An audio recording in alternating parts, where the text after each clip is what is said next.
Good evening, everyone, and welcome to an SHU TV Sports exclusive, The State of the UFC. I am your host for this evening, Sam Stinson, and I will be joined by various anchors to discuss the current landscape of the UFC. Right now, I'm joined by Tyler Seabrease and Jay Costa. We will be going through each weight division and talking about what fights we want to see, fighters to keep an eye on, and more.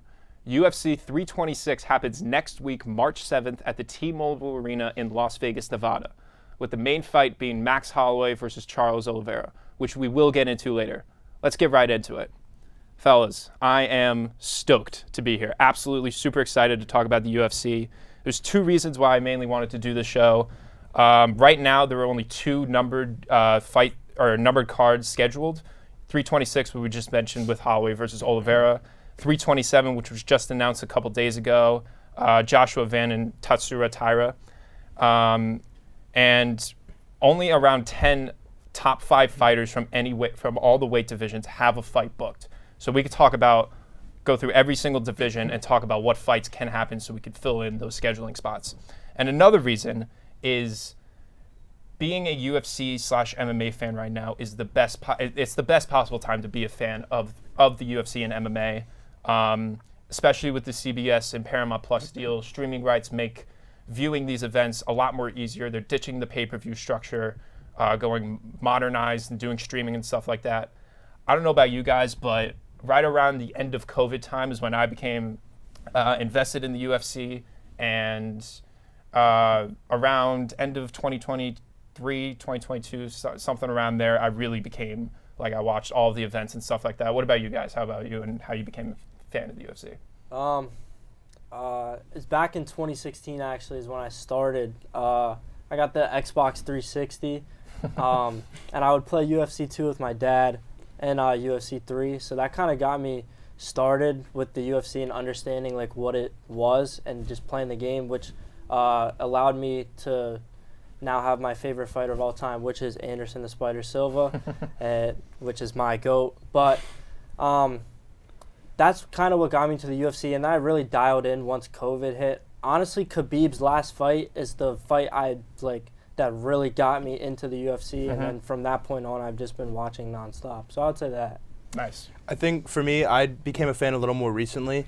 My cousin who got me into it, shout out Matt Vieira, but he really got me into it. I just started watching it, so my favorite fighter right now is Kyoji Horiguchi, so I'll definitely be talking about him in a little bit. Oh, yeah. But I'd say all time my favorite's GSP. I absolutely love him on the mic, on the mat. So such an exciting fighter to watch, and those two guys were really who got me into it.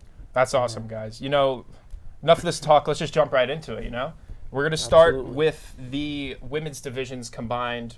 One fight I really want to emphasize in the women's divisions is probably the best women's fight you could make of all time, arguably. And that is Amanda Nunes versus Kayla Harrison. Nunes being one of, if not the best women's UFC fighters ever, and Harrison being one of the best combat sports athletes ever. She has an Olympic gold medal in judo. I mean, she's super impressive. This fight was already scheduled for UFC 324, but Harrison had to back out for a neck surgery for herniated disc. This would be her 4th fight in the UFC, with the last win being a Kimura choke against Juliana Pena, actually in New Jersey at the Prudential Center. Shout out Seton Hall Pirates. What do you guys think about this matchup? I mean, I think that you're taking one of the most talented fighters of all time in the women's divisions, and you're putting her up against Kayla Harrison, who's right now the champion of the division. This is must-see TV if you're a fan of women's MMA. And genuinely, when I look at this and I look at the 2 gold medals, 2012, 2016, for Harrison, and I look at the fact that Nunes hasn't fought in 3 years, this to me looks like a pretty, it'll be a good fight, but to me, I think that this is a Kayla Harrison victory when the fight happens, and I'm just excited in general. I'm just getting into the women's division as well, and those are two of the names that most stick out to me when I think of women's MMA right now. Absolutely. Yeah. Tyler, what about you? I have to agree with you with the Kayla Harrison, I think, coming out on top. Obviously, she's been one of the most dominant fighters since she's entered the UFC, and obviously Amanda Nunes is the greatest women's fighter of all time. I can't really deny that, but I think this has the potential to be the best fight in women's MMA history. I mean, the only one I can remember being as good is Joanna versus Zhang Weili, which I think doesn't get enough respect. I think that's one of the greatest fights we've ever seen. Definitely. 5-round war. I mean,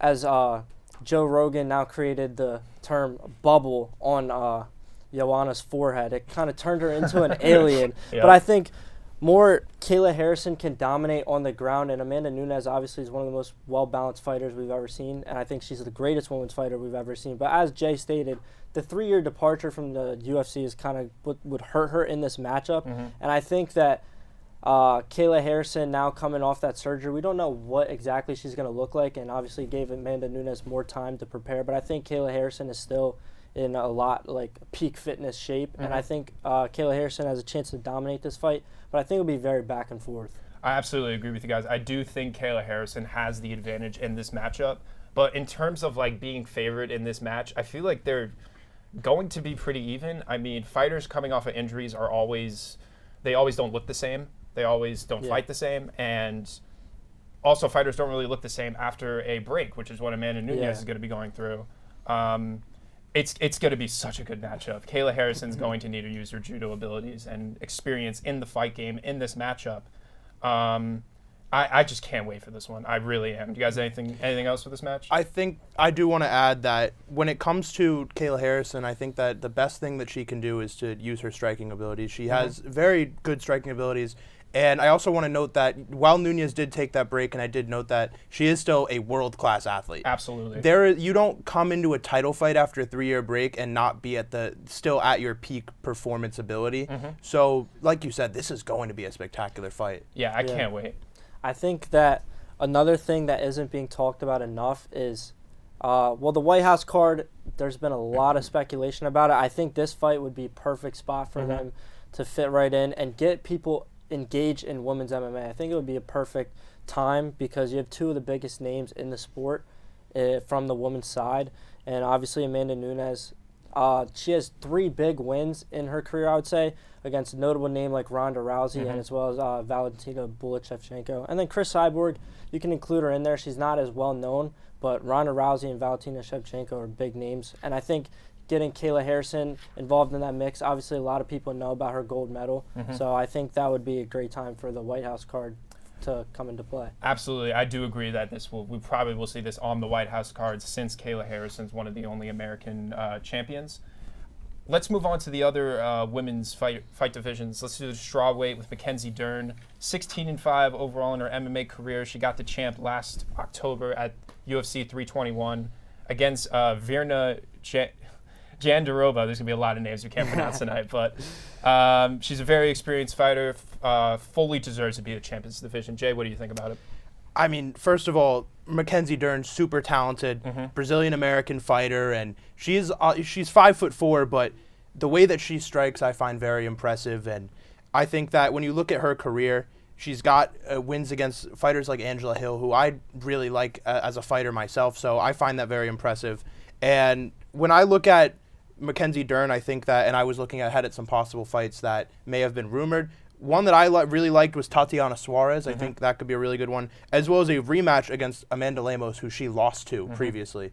So that to me is what I see with Mackenzie Dern, and super talented, super athletic, super in shape, like one of the most physically talented fighters in the women's division, in my opinion, right now. Absolutely, absolutely. Do you have anything from Mackenzie Dern? To add? Mackenzie Dern, obviously she's a fantastic fighter, and I think her balance that she brings to the division is very important as well. She's a very flashy fighter, and a lot of people, we need to see more flash in the women's division. I think that'll engage a lot of viewers. So that's really all I have to say about Mackenzie Dern. Absolutely. All right, so we got one more women's champ before we move into the men's divisions. Valentina the Bullet Shevchenko. You mentioned her earlier. She became the flyweight champ against Alex Grasso, who she's 1-1-1 against at the Sphere back in 2024. Last win against the legendary Zhang Weili in November 2025 at 322. Legendary fighter, 8 straight title fight wins before fighting Grasso. You had something about Shevchenko. Yeah, I think Shevchenko is one of the greatest women's fighters we've also seen, and she has a lot of. Her resume is extremely impressive, but I think a fight that would challenge her a little bit is Jasmine Justavacious, who is very underrated right now, and she's looking to bounce back after she lost to Manon Farrow.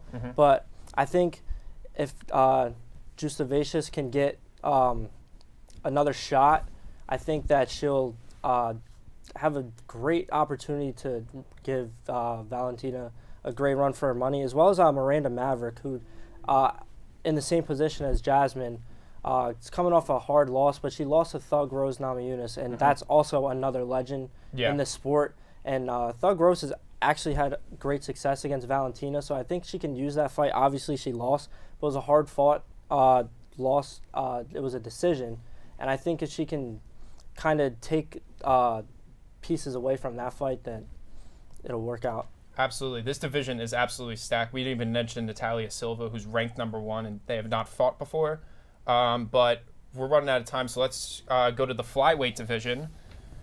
Obviously, it's a very weird championship picture. If for those who don't know, last December, only 26 seconds into the fight between Alexandre Pantoja versus Joshua Van, Pantoja suffers an elbow injury in an absolute freak accident. If you haven't seen it, I think they're going to have to fight this or reschedule this fight eventually. Obviously, they're going to have to wait with Pantoja recovering and all that stuff. They scheduled it already, Joshua Van versus Tatsuya Taira. What do you guys think about that fight? I mean, well, first of all, Taira's currently injured, so I personally think they'll sub him out for Minel Kappa. But that's neither here nor there. I think that Joshua Van really needs to prove himself. We haven't seen enough. He's 24 years old, the second youngest champion, I believe. And the big thing is I need to see him prove himself. So whatever this fight is, I think we'll kind of see where he stands. But that fight against Alexandre Pantoja, really you need to look at more as when is this rematch going to happen, like you said. Yeah. I don't know if Van will win that fight when that rematch happens. So until then, I need to see a little more from Van, him prove himself in this next one, see his abilities. I haven't seen enough from him to really say this. There's an asterisk next to this. That's how I see it. Absolutely. I totally agree with the asterisk. Tyler, what do you think? Joshua Van, he's been exceptional, but it's been very short. And I think he's a flashy striker. But the things I've seen from Minel Kopp are very impressive, and I think that he's just got a lot more experience in the flyweight division, as well as a fighter in general. I mean, Joshua Van, he's 24 years old, second youngest champion ever, and the championship was kind of cheap. I think if he got a rematch with Pantoja, I really like Pantoja in that matchup because I think Pantoja right now is the best flyweight out there, and he's got the most power from a flyweight I think we've ever seen. Absolutely. One thing, I really, really like Joshua Van. I know you guys are not in love with him, but he's first ever in strikes landed per minute with 8.84 strikes, which is just absolutely ridiculous. Yes, it's unfortunate that the Pantoja injury happened. It literally is a freak accident. I've never seen this before in the UFC. Like, it's an absolute freak accident. Pantoja, really good champion, 5 straight title wins with different opponents in the flyweight division. He controlled it for the majority of his title run, pretty much this whole entire title run. It's an unfortunate thing to happen. He will guaranteed come back, better than ever probably. But we got to move on. Bantamweight, another bantamweight contender that Jay Costa is in love with recently, Kyoji Horiguchi. Jay, I'll let you take it. Man, so Kyoji just feels like kind of the protagonist of like an anime almost. Like the way that he moves is very fast and fluid, and you know he's Japanese. 34-5 in his career. That's across all comps. Now the big smear in his career is he lost to Patchy Mix while in Rizin. Yep. But and while Patchy Mix was kind of a bum in UFC, he's been very solid in Rizin. So I don't necessarily take that as a big smear, but he just beat Albazi, I believe, pretty recently, and he has a very movement-heavy, fluid style. He mixes karate and wrestling. He blitzes with karate, and then he gets them to the ground. And I love it, and I've fallen in love with that fast style and the way he moves, and so that's really what I just enjoy. And the fact that he left the UFC for 9 years. Last time he fought in the UFC before this year was 2017. He comes back, he wins, he's a double champion, he's a champion in both Bellator and Rizin, and he comes back and he's dominant.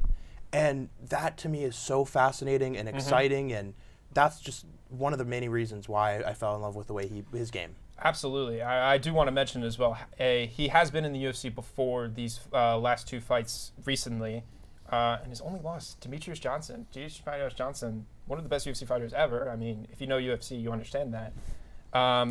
But there's a big fight in the flyweight division that is happening tonight, the day that this is posted. Brandon Moreno versus Loner Kavanaugh is tonight, February 28th, in Mexico City.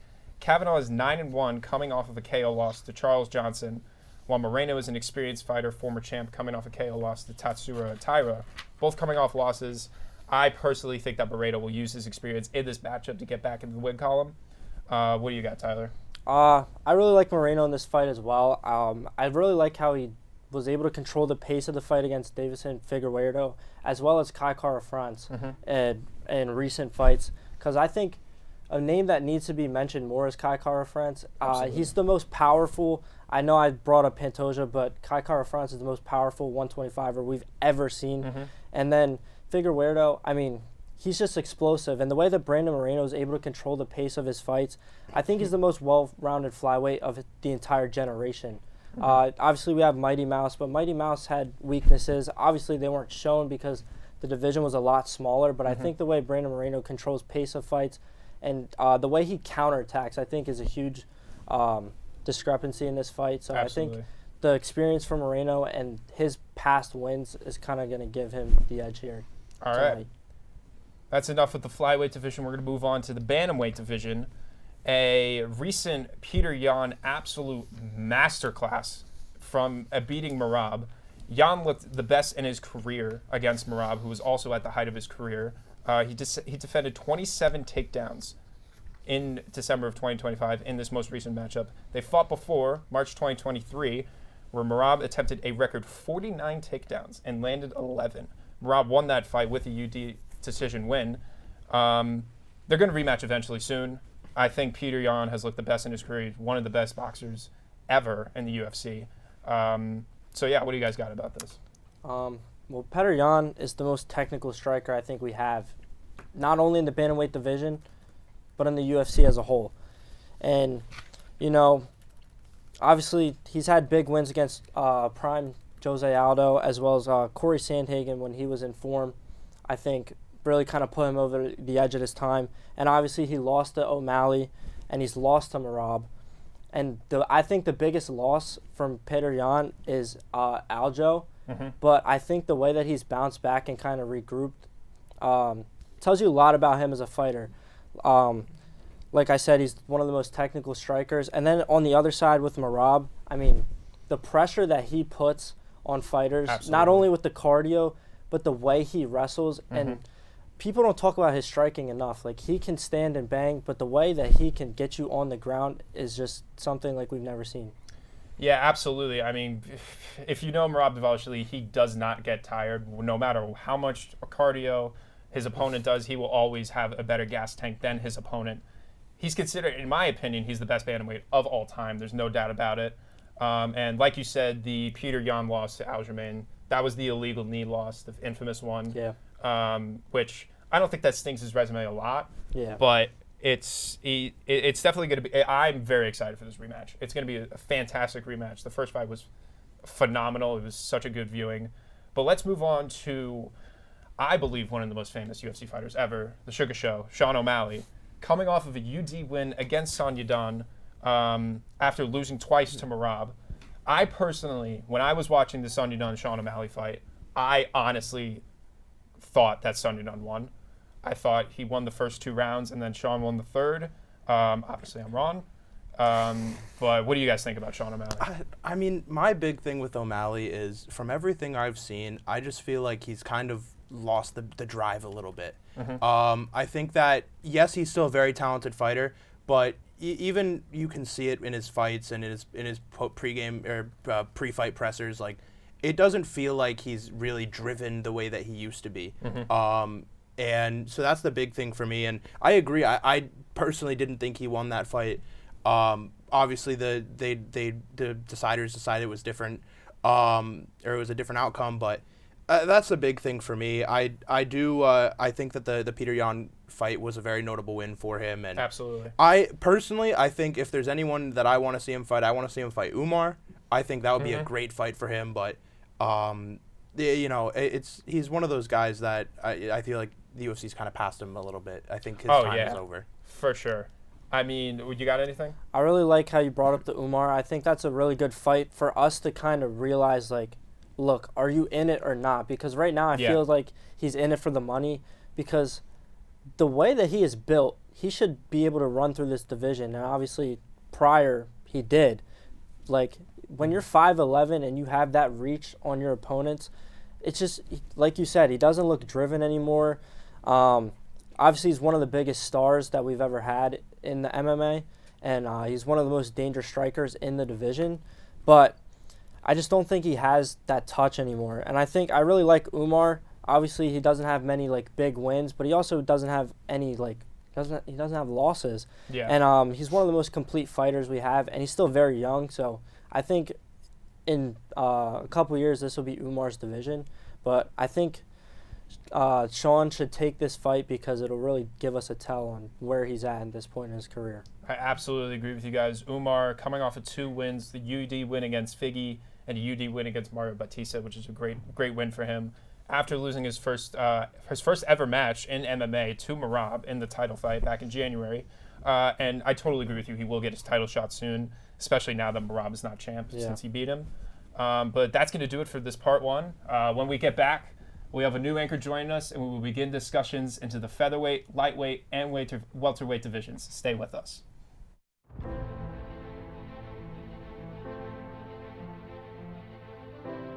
For all, forever.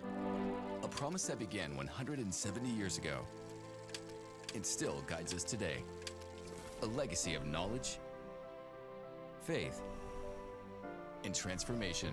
Born of vision, built on community. We are one university with one mission: to create an immensity of future good. As Mother Seton once hoped, to prepare minds, to open doors, to lead with compassion. This is Seton Hall. Driven by purpose, united by faith, reason, and possibility. And now, a campaign to elevate every Setonian, for all, forever. A historic goal to touch every corner of our university and every member of our community. We prepare leaders through scholarship. We enrich education through immersive experience and global reach. We strengthen our cornerstones with academic excellence, research, and faith. Because every gift touches every student, today and for generations to come. For opportunity, for discovery, for community. Join us in shaping the next 170 years. For all, forever. A campaign for a greater Seton Hall. Welcome back. Once again, I'm Sam Stinson, joined by Tyler Seabrease, and making his SHU TV on-camera debut, Jacob Perales. In this section, we'll be going through the next 3 divisions, which is featherweight, lightweight, and welterweight. Tyler, always a pleasure to have you. Jacob, how are you doing today, man? I'm doing good. How you doing? Doing great, man. Do you want to tell the people how you got into the UFC? Yeah, so I've been wrestling since I was about 5 years old, essentially my entire life. And my father wrestled. He got me into it when I was little. And I feel like I can really relate to a lot of this stuff that all these fighters go to in a lot of ways. Obviously, it's a little different, but it's a big aspect of the sport. So, yeah, it's really what got me into UFC. I've watched it with my dad since I was younger to prepare for my own matches and learn from the best of the best. So, yeah. That's awesome, man. All right. Let's go right into it. We got the featherweight division. One fight that I really want to highlight before we get to Volk and his championship reign. Lerone Murphy versus Evlov, March 21st in England, in Lerone Murphy's home country, which I believe will matter in this matchup. 2 undefeated fighters. Winner will definitely get the title shot against Volk. I think Murphy takes this, but I'm willing to hear what you guys have to say. Jacob, do you want to start? Yeah, I really honestly don't think that the home court advantage theory is really going to come into play here. When you're this high caliber of a fighter, if you want to be the best, you got to be able to fight anywhere and any day and just be ready for anything. So I don't really think that's going to be a factor here. And as you can probably tell, I have Evlov winning this fight. I when you look at Murphy's resume, it's a lot lower of a caliber than Ivlov's is. He fought, his last fight was Aaron Pico, and he came from Bellator, and honestly, like, I just feel like anybody that comes from Bellator, it's a caliber lower than this. Oh, definitely. And you really, like, it's really no question as to who as to where the better fighters are. So you can't really. And then he fought Josh Emmett and Dan Ige, who are really older fighters at this point. So when I look at someone like Ivlov, who he fought much better and much higher caliber fighters, it's a big difference in my opinion. I can agree with that. I think this is a perfect #1 contender fight. Absolutely. For Volkanovski, obviously. And I think that the home octagon, I guess, home country type of thing, yeah. I think that will matter in a sense, but I don't think it'll be enough to drive Lerone Murphy to a win because I think Ivalov is just a much better fighter right now. And I think, obviously, Lerone Murphy, he's a sharp striker, and he's improving every fight, and he is undefeated. But I think Ivalov's elite wrestling and his cardio has kind of been the driver for a lot of fighters in recent years. We've seen that a lot with Merab. And I think that Ivalov has the ability to drag this fight out, make it a dogfight, and I think he'd probably take this fight by decision. Absolutely. Both of these fighters never been finished in their UFC career. Lerone Murphy, 7-year journey in the UFC without losing, and he gets what he deserves finally with the title shot against Volk. Some people will argue they're not great wins, like you said, but it's against guys who are known for not getting knocked out. I mean, Josh Emmett, just Danny Gay, just absolute dogs in this division. Can't do much about it. But let's move on to the champ of the division, Alexander the Great Volkanovski, 28-4, 13 knockouts, 3 submissions. His last 4 fights, the KO loss to Islam, KO loss to Topuria, which we will get to on that. 2 UD wins against Diego Lopez with one in late January of 2026. He's 37 years old and beating these top contenders. I mean, Diego Lopez is a great fighter, and he made him look silly, to be honest with you. Yeah. I believe he's undoubtedly the featherweight GOAT.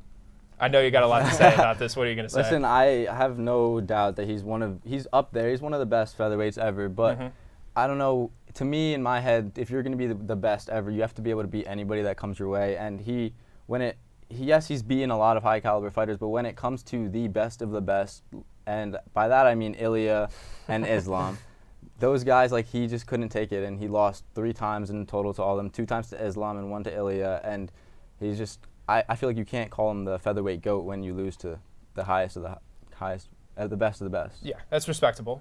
I mean, I think Volk has to be the featherweight GOAT at this point. Obviously, like Sam said, he's 37 years old, and I think he's still getting better, which is incredible to me. Yeah. Like, he just dog-walked Diego Lopez once again. And I think the thing with Islam is the stylistic differences. It's just so, like, astronomical. And then I think Islam has the chance to be the greatest fighter ever.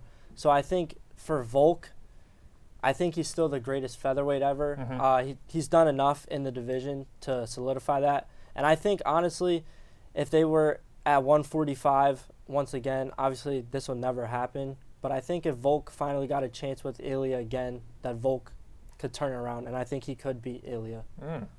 That is a kind of a hot take there. It is. Yeah. Get into that. we'll get into Ilya in a little bit. But as we said, Volk absolutely dominant. 11 straight title fight wins before the Islam and Ilya, losing to them twice. He simply dominated the featherweight division, and it will be his 10 years in the UFC next November. So he's just an absolute legend of the sport, no doubt about it. Let's go to Diego Lopez, who we've mentioned before. He's only 31 years old, joined the UFC only 3 years ago with his first ever match, losing to a person we've already talked about, Evlov. And then he climbed up the rankings with the 2 UD wins against Brian Ortega and Dan Ige, and then eventually fought Volk. Got the KO win against Gene, so he's such an active fighter. And then the most recent loss against Volk. What do you guys think about Diego Lopez? What do you think is next for him? I think he's going to be kind of stuck in a position like Dustin Poirier was, where he's going to be at the top his entire career. He's going to be around for a long time. He's only 31 years old, as you said. And he's honestly just going to be stuck in that spot with guys like Volk being there, and he's never going to beat them. He already faced Volk twice and lost twice, so it's going to be a long time before he gets another title shot, and he's kind of in a weird position right now. Poirier comparison is like spot on. Definitely. Obviously, Diego Lopez is still elite. He's still an exciting fighter. I think what's next for him is I want to see him against either Yair Rodriguez or a second fight against Brian Ortega. I think their styles match up well, and I think it's an exciting fight for the featherweight division. Definitely. And obviously, Diego Lopez just can't go right back into it and go face Volkanovski. He's already lost to him twice, and I think that Volk has his number. So I think it's going to take a while for Diego Lopez to get really back in that position. Absolutely. Yeah, he's going to really need because I think Ivalov is going to obviously beat Lerone Murphy and have the title shot against Volk. He's going to obviously be sitting there praying for Ivalov to beat Volkanovski. Yeah, Definitely. The only chance that Lopez has at winning the title is honestly when Volk retires. He's waiting for that. Probably, yeah. So, yeah, I mean, featherweight division is one of my favorite divisions by far. It's definitely going to be very interesting to see where Diego Lopez's title picture goes. But we're going to move on to lightweight. This division has been and always will be the best division in the UFC. Yeah. There's two champs right now. Ilia Topuria, not undisputed, the weights champion right now, and then the interim champion, Justin Gaethje. This is an obvious fight that has to happen. You have to unify the belts. Most likely it will be a White House card fight, since Justin Gaethje is an American fighter and one of the only American champions as of right now. What do you guys? I'm going to go to you first, since you are an absolute fanboy. Yeah, of Ilia Topuria he's my favorite fighter. I think he's on his way to be one of the best, if not the best ever, if he continues on the path that he has been dominating every single fighter that he's had. And I think he's going to continue to do the same when it comes to Gaethje. Gaethje's a guy who he takes a lot of punches, and don't get me wrong, he's a dog. He's probably one of my favorite fighters ever to watch, but Ilia's not a guy that you want to take a lot of punches from. He's definitely knocked out everybody that has come his way, and people who've never been knocked out before, like Max Holloway. So I don't think that I don't think he takes this one at all. Yeah, absolutely. Knocking out 3 legends in a row. Volk, my favorite fighter of all time, Max Holloway. That one, it stings a little bit. And then another probably fan favorite, Charles Oliveira, the knockout win. 3 fan favorite legend fighters all knocked out back to back to back. It's just you can't get it hurts to talk about, to be honest. It's been brutal for the casual fan to see the 3 legends go down all in a row. Yeah. Obviously, Ilia Topuria, great fighter, and he gets a lot of love, as he should. And we thought Max Holloway had a great chin, and then we saw exactly what happened to him. And I think it's the same for Justin Gaethje. I think this fight is going to be chaotic, and that's how Gaethje fights. Obviously, Gaethje has a wrestling background, but in the UFC, he just hasn't used it. He really likes to stand and bang, and with Ilia Topuria, you can't do that. You're going to get knocked out. And obviously, Gaethje's all about violence. He's very durable, but Topuria's boxing is just incredible. It's going to be way too much for him. Yeah. I think Gaethje, yes, I think Topuria definitely has the odds in his favor. Yeah. But he looked great against Paddy Pimblett. I thought he looked so good. Paddy Pimblett's not Ilia Topuria, though. Yeah. That's a fair point. Paddy Pimblett, and honestly, let's talk about Paddy. I think he's overrated, and I think that I don't think that he should have had that opportunity so early. Arman, when is he going to get his opportunity? I was just about to go to that. Arman Sarukian, I mean, he is getting anti-Dana White treatment. 5-fight win streak, including a KO win against Beneil Dariush, the split decision win against Oliveira, and the most recent submission win where he dominated against Dan Hooker back in November. I think he should have gotten the interim fight or title fight over probably Justin Gaethje, because since Paddy and him have a bit of a beef going on.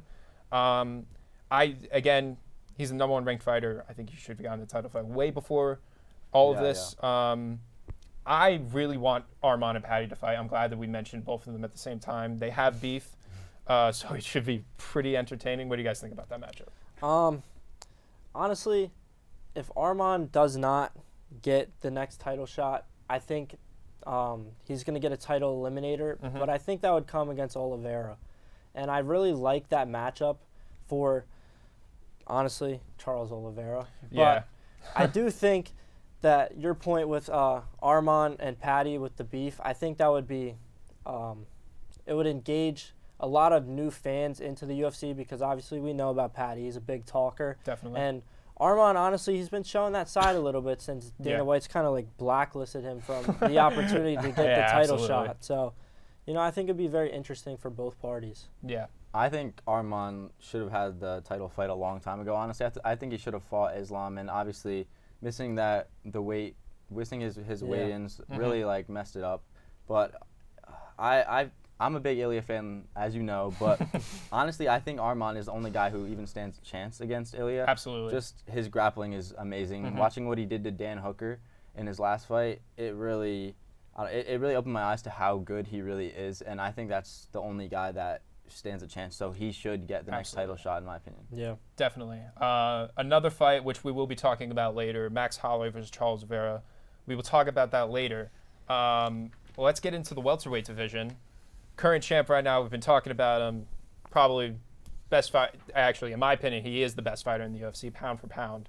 Islam Makhachev, 28-1, 5 KOs, 13 submissions. He has 16 straight wins, 10 finishes, including the sub win against Oliveira to win the title, 2 wins against Volk, who we've already talked about as being one of the best featherweights of all time, one of them being the head kick KO, which is one of my favorite KOs ever.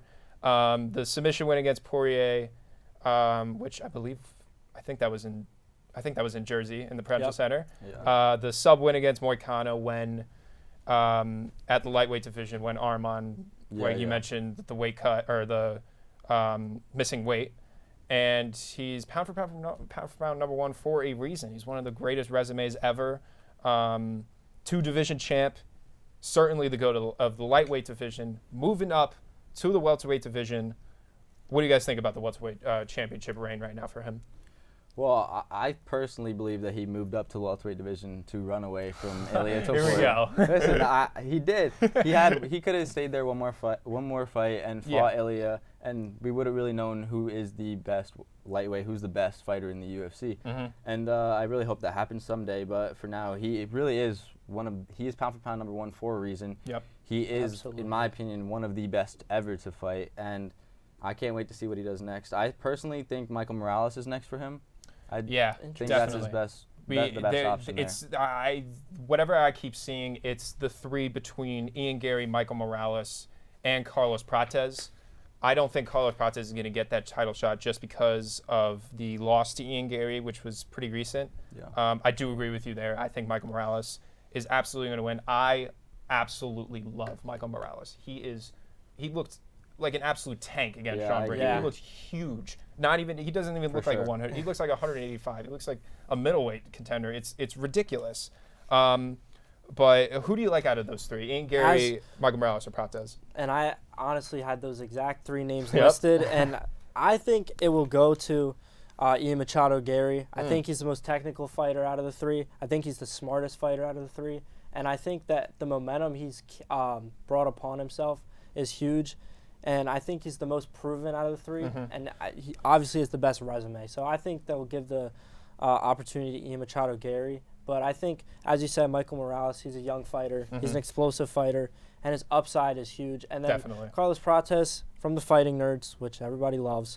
He's he's a dangerous striker. And I think that he could catch Islam off guard. But I think Ian Machado Gary fits the mold for that title fight. Yeah, and Ian Gary, it's a weird situation for him because he has that one loss against Shavkat Rakhmonov, who, if for the fans who don't know, Shavkat he did something with his leg, or ripped something out, or not ripped something out, but broke something in his leg, recovered, and then broke something in his other leg, or it was the same leg, something like that. Yeah.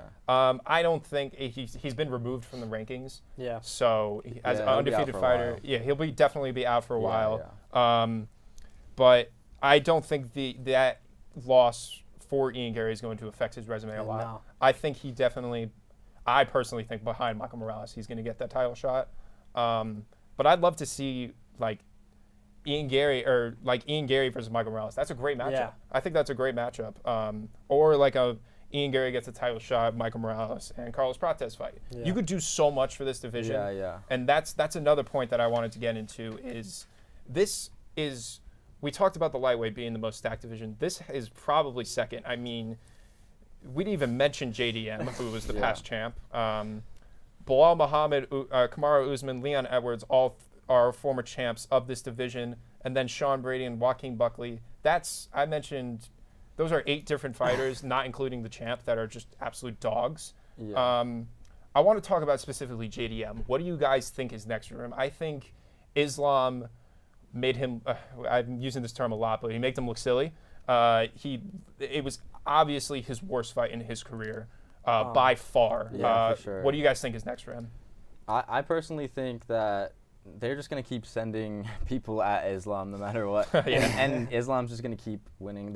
Islam's at a different level than all these guys, in my opinion. So I think Michael Morales is, in my opinion, as I said before, the next guy, just because from Islam coming up from 155, and he's a bit smaller than Michael Morales, who's already a really big guy for his weight class at 170. Yeah. So I think that's something that's going to really play to his advantage. And being a really good striker as he is something that I don't think Ian Gary is at the same level as him at. And so I think he can maybe catch him with a right hook or something like that. And that's something that's the only chance, in my opinion, that someone has at beating Islam. Wrong, so that's my take there. What's next for JDM? Well, obviously he's still an elite striker.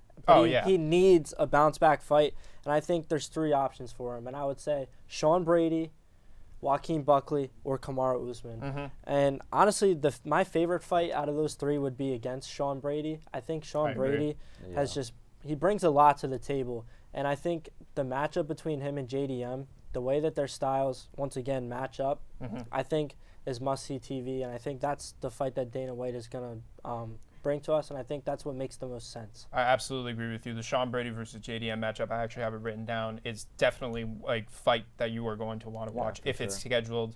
I see Bilal fighting either Usman or Leon Edwards just to fill out the scheduling in that welterweight division. But yeah, I mean, what can't be said about this division? It's just absolutely fantastic. But that's going to wrap it up for us here. Thank you guys for joining me. That'll do it for this part. When we get back, Jay will be back at the table with Jacob and I, and we'll be discussing the next 3 divisions, which is middleweight, light heavyweight, and heavyweight. We'll be right back after this commercial.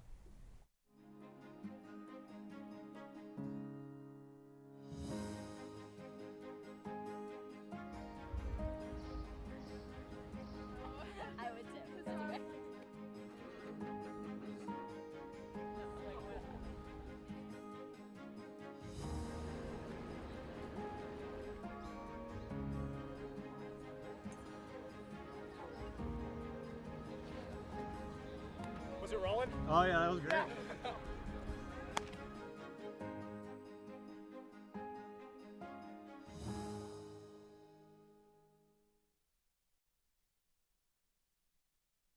Welcome back. I'm Sam Stinson, joined again by Jacob Perales and Jay Costa. This part, we will discuss the middleweight, light heavyweight, and heavyweight divisions in the UFC. So starting off with middleweight, champion is Khamzat Chimaev, 15-0, 6 KOs, 6 submissions. His last 4 sub win against Kevin Holland, major decision against Kamaru Usman. I believe that was at welterweight, or no, that was at middleweight. Kamaru Usman moved up, and then a really just brutal win against Robert Whittaker with a rear naked choke that literally broke his jaw. And then the title win against DDP.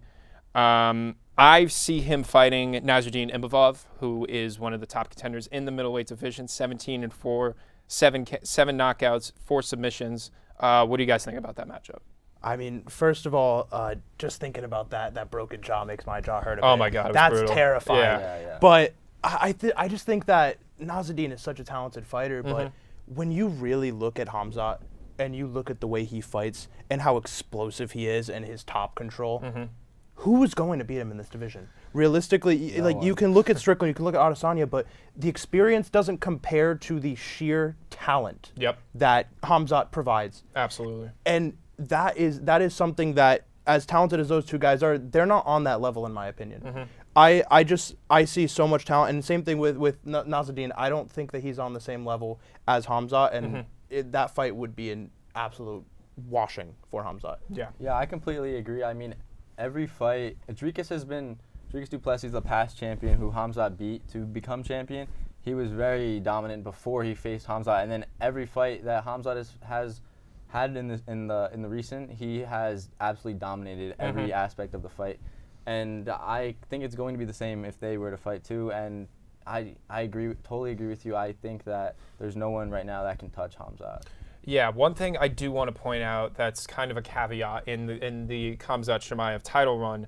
His fight inactivity is a huge problem, in my opinion. True. Only have fought 3 times in the past 3 years, but I do think since now he is the champion, he's going to want to. He's going to have to be forced to fight more opponents more often if he doesn't want to get stripped of the title. I mean, I truly think he's going to fight Imavov first, but his fight inactivity will definitely deteriorate, and he'll become more active as time goes on.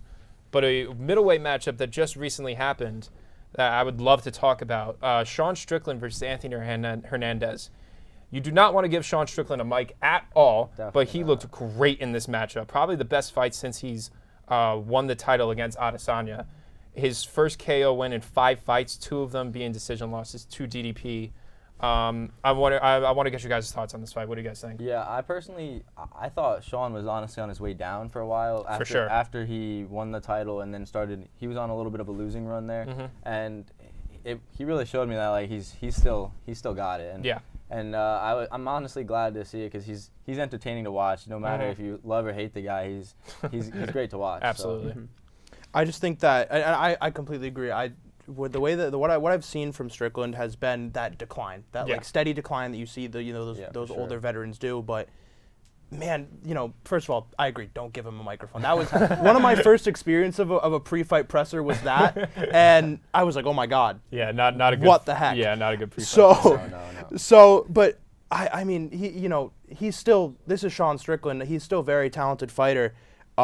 That jab is something else. Yeah. And that I saw that right away in that fight. And he's really good defensively. Like, even when he gets backed into a corner, he really doesn't back down on the defense.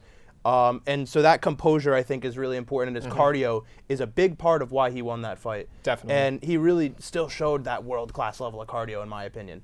So that was really big for me. The big thing that I see is his wrestling, I think, is a little bit lackluster. His power. For sure. But other than that, stellar fighter. Absolutely. It's one thing to point out. Sean Strickland has already beaten Eugenio. That's what I was just going to mention. Yeah, he's already beat Imavov, so resume-wise, he technically should get it over Imavov, but I definitely think Imavov deserves it. What do you got to say about that? I was just going to mention the same thing. I realized, like, Sean, he beat Imavov already. However, he was on his way down for a little bit. He had a little bit of a slump, so I think he needs to kind of prove himself again. And with maybe another fight or two before he gets another title shot. But when he does, if he makes his way there, I think Hamzat's wrestling is going to be way too much for him, and he's not going to be able to handle it at all. Absolutely. Another fight that was scheduled is headlining the fight night March 28th in Seattle, Washington, is Israel Adesanya, a legend of the sport, versus New Jersey's own Joe Pyfer. Taking on the absolute legend, taking a step up in his career. I would say it is definitely possible for this to be a retirement fight for Israel Adesanya. He's lost the past 3 fights, I believe. Jay, what do you think about it? Well, I want to talk about the good because he really is declining. So I want to start off with talking about what I really like about him is his distance management. He's got an 80-inch reach. He's one of the bigger guys in the division, and so ever since I started watching the sport and I've watched Adesanya, it's been that management of the distance between the fighters he's against. He always keeps them at an arm's length, and he's really good about that. Another one of those guys who is very composed, and his timing is spectacular. Definitely. But at the end of the day, he's getting up there, and he's I think his time has finally come. the grappling is a big thing for me, and I think the ground game is super important. Yeah. So when you struggle with grappling and you struggle versus that pressure, it really starts to build down and wear you up over time. So for me, I think that I agree. This is probably one of his last few fights against Pyfer here. I think Pyfer's going to win it personally. I do think so as well. Jacob, what do you think about this matchup? Well, first of all, I just want to say seeing a guy from Jersey on the big stage is nice to see, but I completely agree. I think Pyfer is going to have this one. It's crazy to think that a few years ago, Izzy was the face of the UFC, if not one of the best pound-for-pound fighters in the UFC, if not the best. And it's just crazy to see that at within 2 years' time, he's made such a decline, loss after loss. And at some point, you just got to look at it, take a step back, look at it, and say I don't want to ruin my legacy here. Definitely. And I think win or lose here, he's just got to have to hang up the gloves, Yeah, absolutely. Before we get to the light heavyweight division, I just want to mention a couple stats about our Vineland, New Jersey's own Joe Pyfer. Last 3 wins, three-fight win streak, KO win against Marc-Andre Barriault, UD win against Kevin Gastelum in Prudential Center. I was there for that one. And then the recent sub win against Abbas Magomedov. He's huge for this weight class. He honestly looks like a light heavyweight in my opinion. He's going to need the power in this matchup. Only 29 years old, so he's going to be a very he's going to have these opportunities come to him in the middleweight division.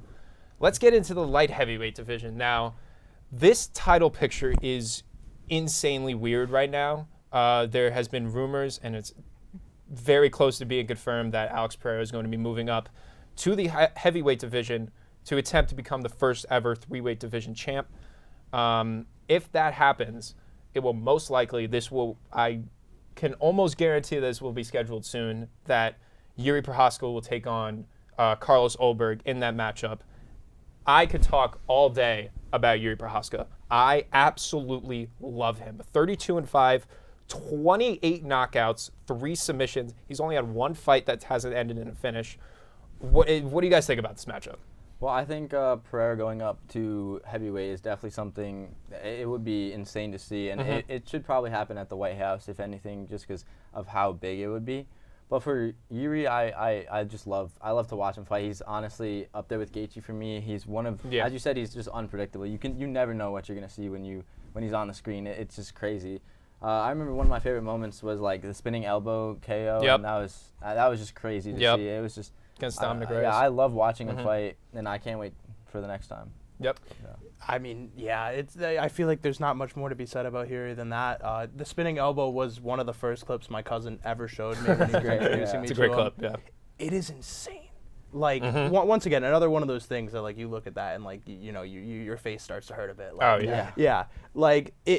But he's such another one of those really mesmerizing fighters to me. The way he fights is so addicting to watch. And I think that if he does fight against Ulberg for the title, I think that he wins that.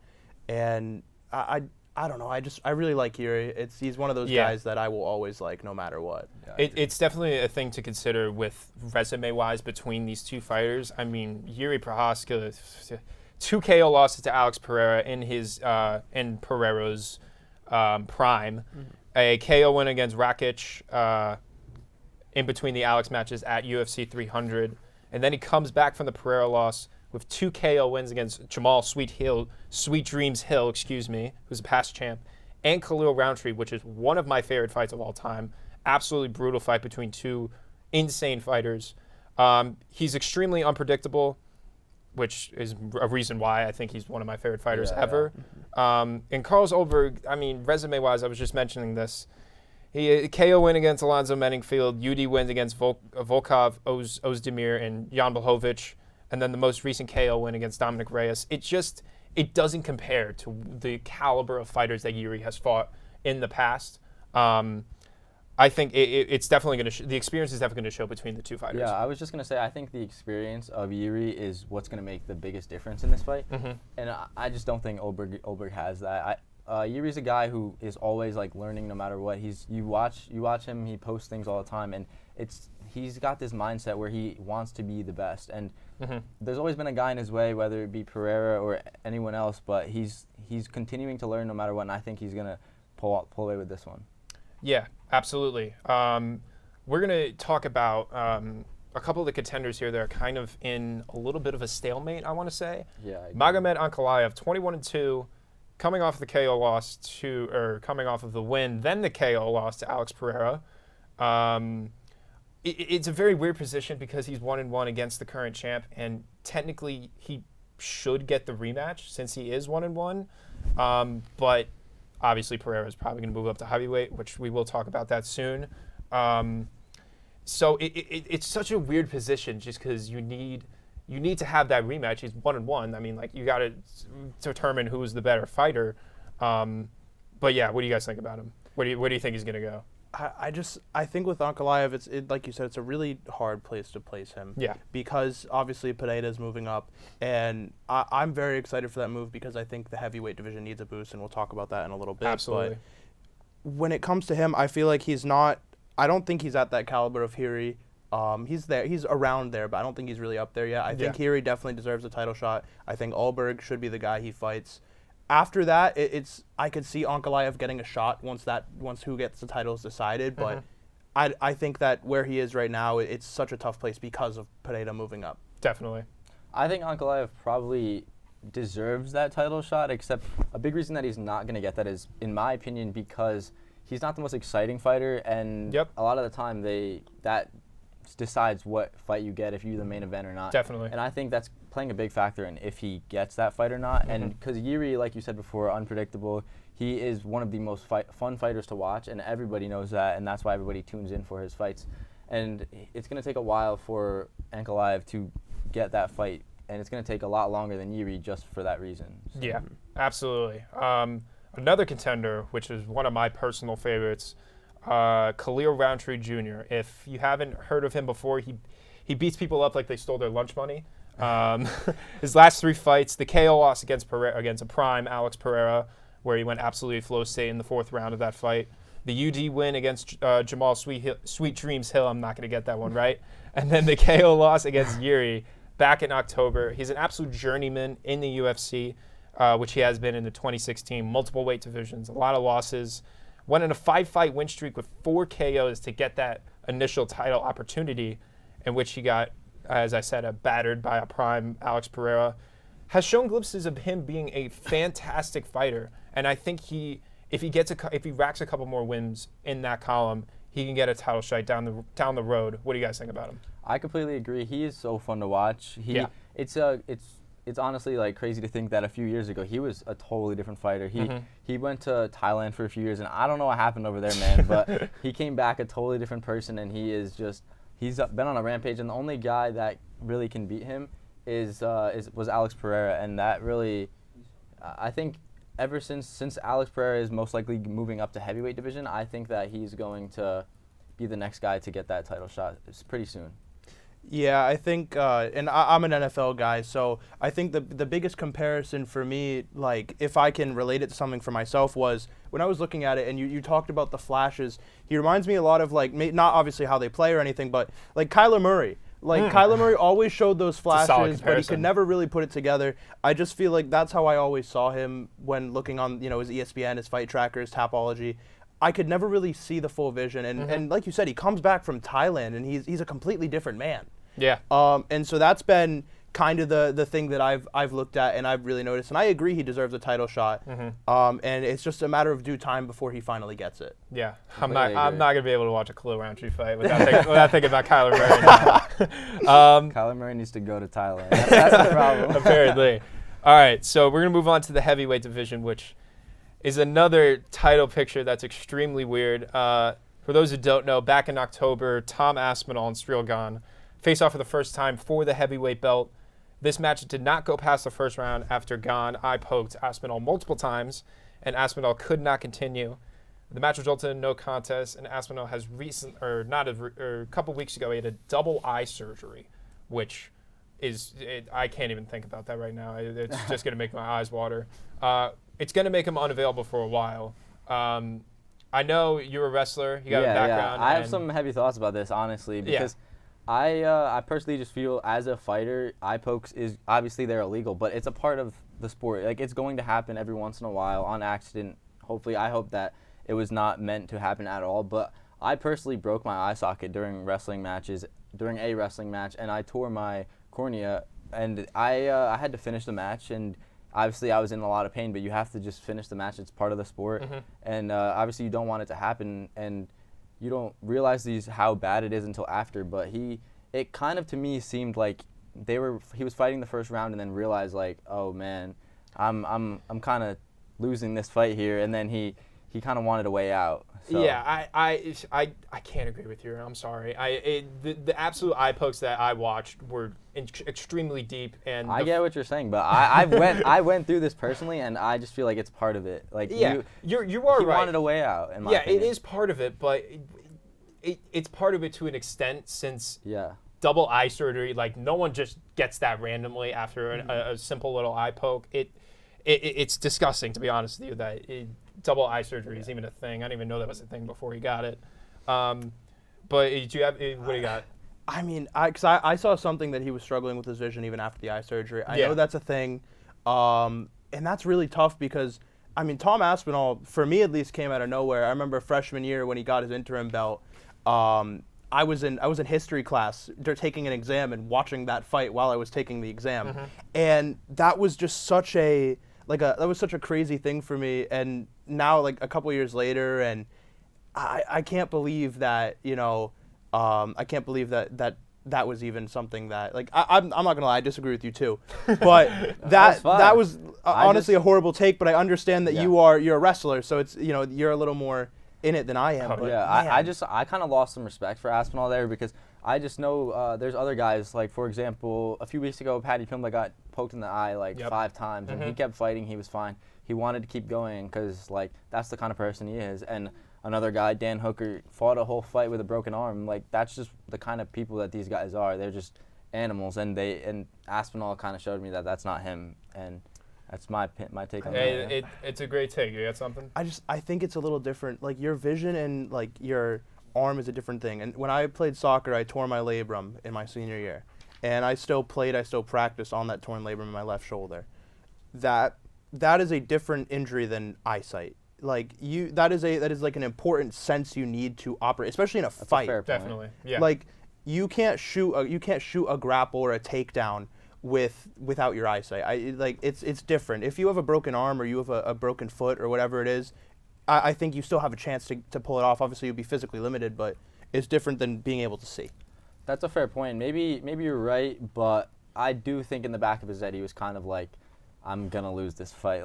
Because he was losing at that point up until he got those eye pokes, and then I think he did want a way out, so he was kind of like exaggerating it a little bit, and just because he wanted that way out, and he didn't want to lose his title, of course. And I don't even know that I blame him, but that's just I don't think it was as bad as, I think it's part of the sport, and as a professional athlete, you kind of need to make it happen for the fans. And it was honestly a disappointing night to watch. So. Yeah, definitely. I definitely agree with you guys. We're going to steer away from Tom Aspinall.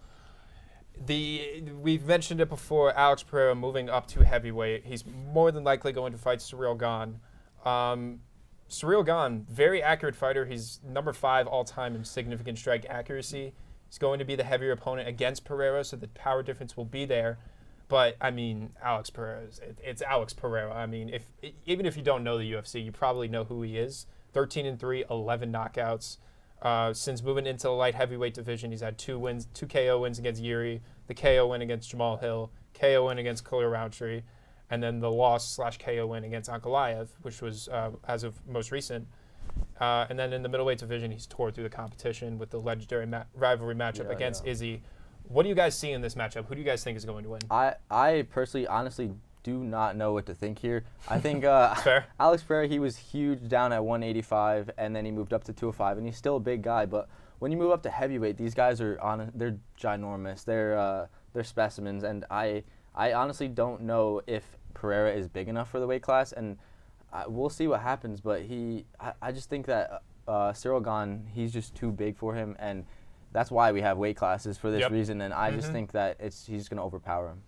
I mean, first of all, let's get the elephant out of the room. Pineda's one of the GOATs. This Definitely. is one of those guys that you put up there with a Mighty Mouse, a GSP. Like, this isn't just some guy.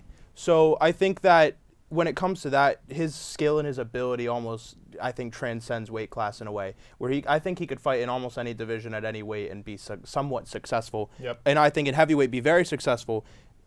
He's got one of the most powerful left hooks that I have ever seen. His power is absolutely spectacular. So I think that going up against a guy like Cyril Gane, he's talented, he's good, but he's not Alex Pereira. Definitely. Pereira, in my opinion, wipes the floor with Gane. Yep. All right. Well, thank you guys for coming here on this part. When we get back, Tyler will be joining Jacob and I for the final part where we discuss another set of topics in the UFC, including our UFC 326 predictions. Don't go anywhere. We'll be right back after this message.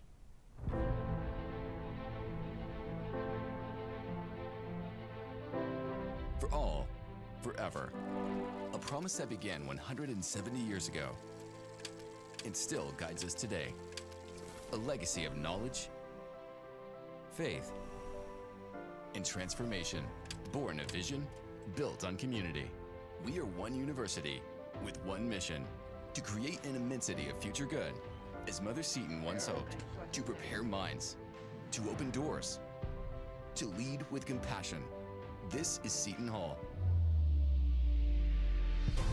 Driven by purpose, united by faith, reason, and possibility. And now, a campaign to elevate every Setonian, for all, forever. A historic goal to touch every corner of our university and every member of our community. We prepare leaders through scholarship. We enrich education through immersive experience and global reach. We strengthen our cornerstones with academic excellence, research, and faith. Because every gift touches every student, today and for generations to come. For opportunity, for discovery, for community. Join us in shaping the next 170 years. For all, forever. A campaign for a greater Seton Hall. Welcome back. This is our final part of the show. Once again, I'm your host, Sam Stinson, joined by Tyler Seabrease and Jacob Perales. This section, we will talk about some of the super fights that the UFC can put on, White House card, and give our UFC 326 fight predictions and more. So, number one super fight that they could put on, and I'm very glad that you are here, Jacob, to talk about it. Ilia versus Islam. By far, absolute best fight they could put on, hands down. Pound for pound number one versus pound for pound number two. Islam being number one is completely deserved, in my opinion. He's got the better resume. Stylistically, this is just an absolutely just insane match to have. Islam's going to be favoring the ground game a lot. Topuria is going to want to throw strikes at him. We're going to get to you, Tyler, but he's itching to talk about Ilia here. I've been waiting to talk about this all night. I think, I mean, when do you ever get the chance to put up the number one and two pound for pound fighters together to fight? It just, I mean, it's unheard of, and it will go down in history as one of the best fights ever. And Absolutely. I personally feel that if Ilia were to pull this off and beat Islam, then he will be soon enough the best. He will be the best fighter ever.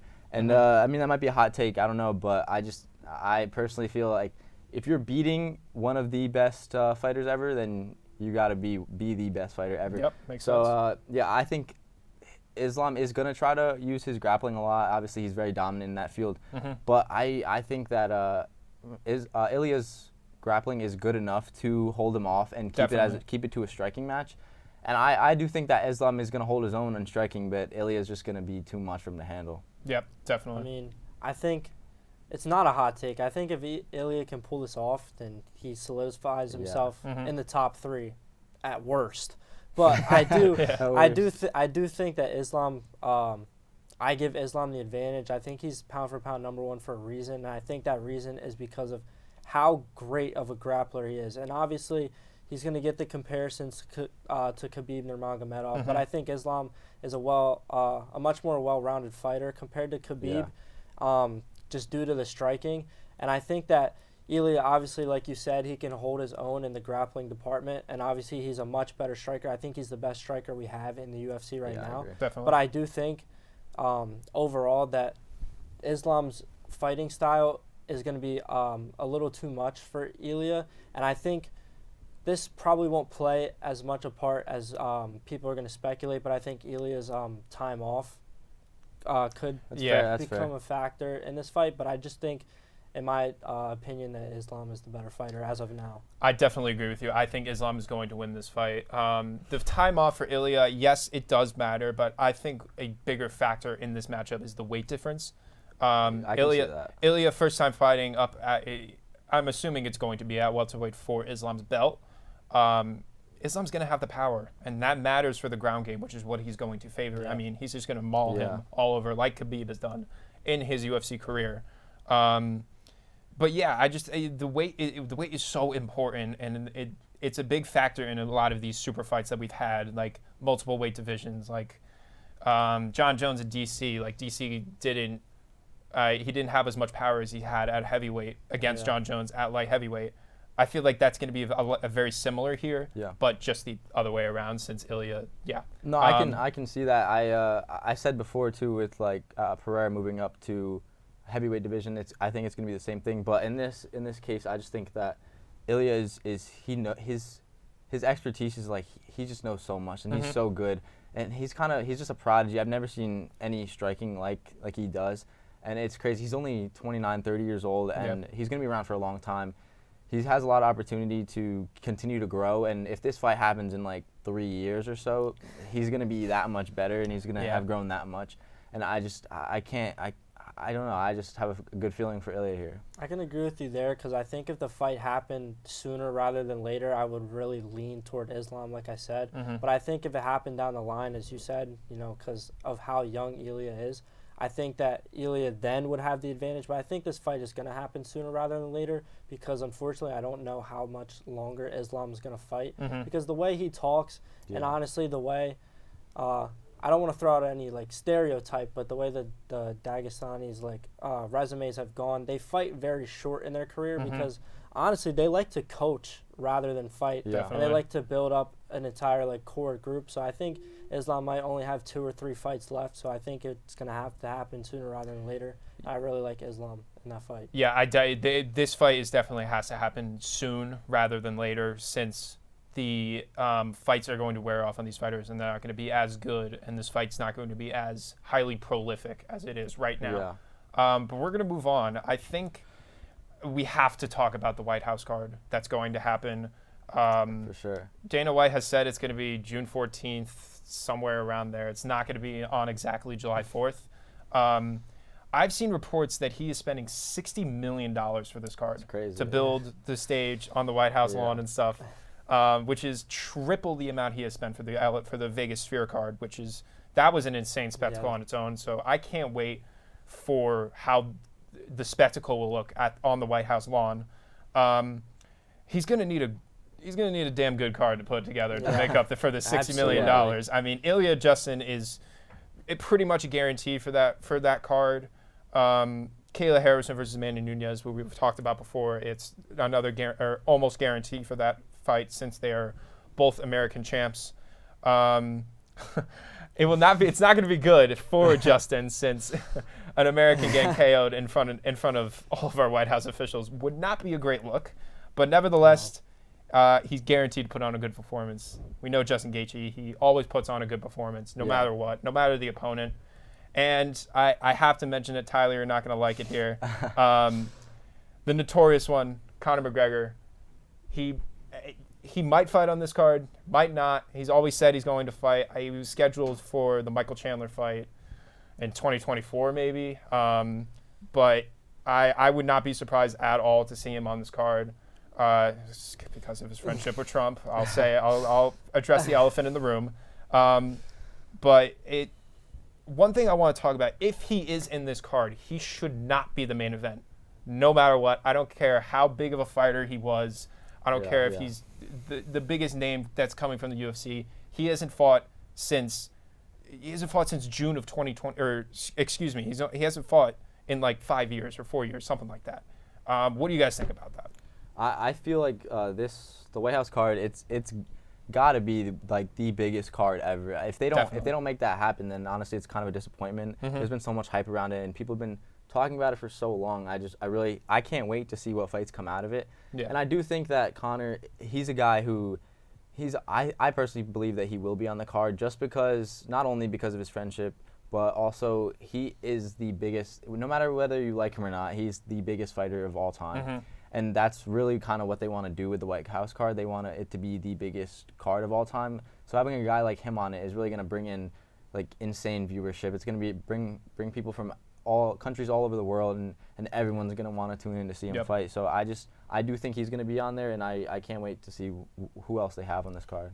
Yeah, Conor McGregor's the biggest name the sport's ever had, by far.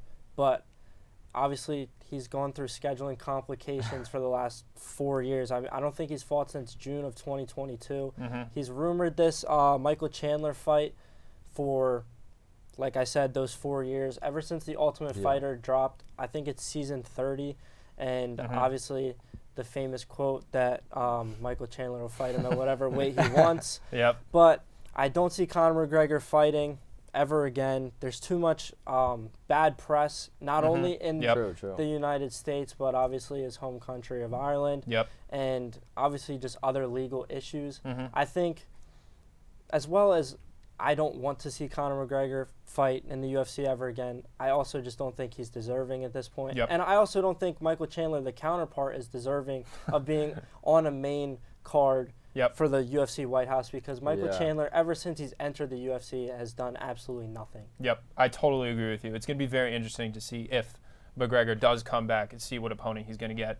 But we're going to move on. One of the reasons mainly that we're here, UFC 326, next Saturday, March 7th, main event, Max Holloway versus Charles Oliveira. If you know me, I cannot stop talking about this fight. It is going to be a guaranteed banger.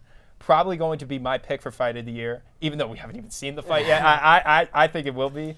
Two absolute vets of the sport going at it for the BMF belt. They have fought before 10.5 years ago. Holloway won after the Oliveira infamous quitting thing. But they're completely different fighters now, completely different resumes. 31 fights for Max Holloway, 36 fights for Oliveira, 67 total fights for these two combined.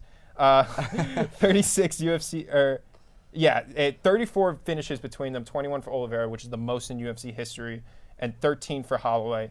These stats alone are just going to show people and new fans of the sport how good this fight is going to be. It feels like an end of the generation fight for those highly prolific fighters a while ago. I'm picking Max Holloway. I'm picking Max Holloway just not only because I am biased because he's my favorite fighter of all time, but I think Max looked fantastic against Dustin Poirier in his last fight. I think lightweight is the division he's supposed to be in. His power looks great. His physique looks great. I think he is going to beat Charles, who has been battle tested throughout his career, and I feel like it sadly is coming to an end for Charles Oliveira. What do you guys think? Yeah, I completely agree. And you mentioned them fighting 10.5 years ago. Well, they're obviously two completely different fighters than they were back then. They've both grown so much. They were like basically kids back then. It's crazy that they've been in the UFC for that long and have had as many fights as they had. And I also have Holloway. He's one of the best strikers ever. I think he has the most total strikes ever by like over 1,000. Which is insane. So all he really needs to do is watch out for Oliveira's grappling, because his striking is on a different level than Oliveira's. So I do think that he's going to pull away with this one. It's going to be a great fight, though. I do agree. Yeah, real quick before you. I'm sorry. I just that stat you mentioned, it's my favorite stat across any sport ever. It's Max Holloway's first with 3,655 significant strikes landed. And second is Sean Strickland with his most recent fight. He just got to second place with 2,307 landed. That's an 1,348 strike differential between first and second. That is ridiculous. It's unheard of. It's unheard of. Like it's my favorite stat across any sport for a reason. It just shows how dominant Max Holloway is, and he's second all time in total fight time. He's an experienced fighter. As I said, he looked great against Poirier, but I'm sorry for interrupting you. All good. I mean, that's your favorite fighter of all time. And I'm going to go with my favorite fighter currently, and I'm going to go with Charles Oliveira. Fair enough. And Charles Oliveira, look, there's an issue, and that's his chin. And it's very weak, and you don't want a weak chin against Max Holloway. But I do think, obviously, this has to be fight of the year. Like, the volume, the aggression, and then you have on the other side Charles Oliveira with his spectacular submissions and the way he can just hound you. I think Oliveira wins. I think he submits him, or it's just a chaos finish like we saw at UFC 300 with Max Holloway and Justin Gaethje. Holloway makes every fight that he's in an absolute war, and obviously both fighters bring chaos, but I don't think there's a fighter more motivated right now than Charles Oliveira. Obviously, 10.5 years ago with the whole infamous quitting situation, as you brought up, Charles Oliveira not only is a completely different fighter, but he's a completely different person, and I think that's what's going to drive him to the win.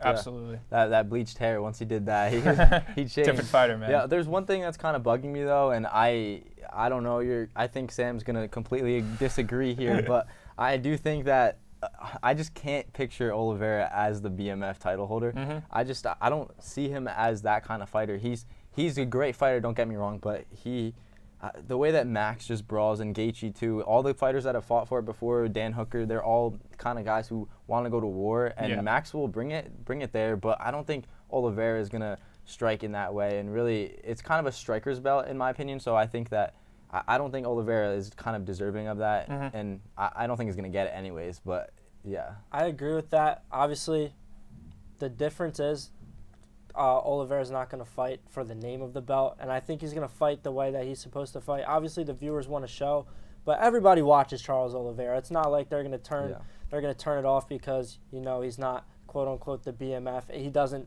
strike as the award kind of goes to show.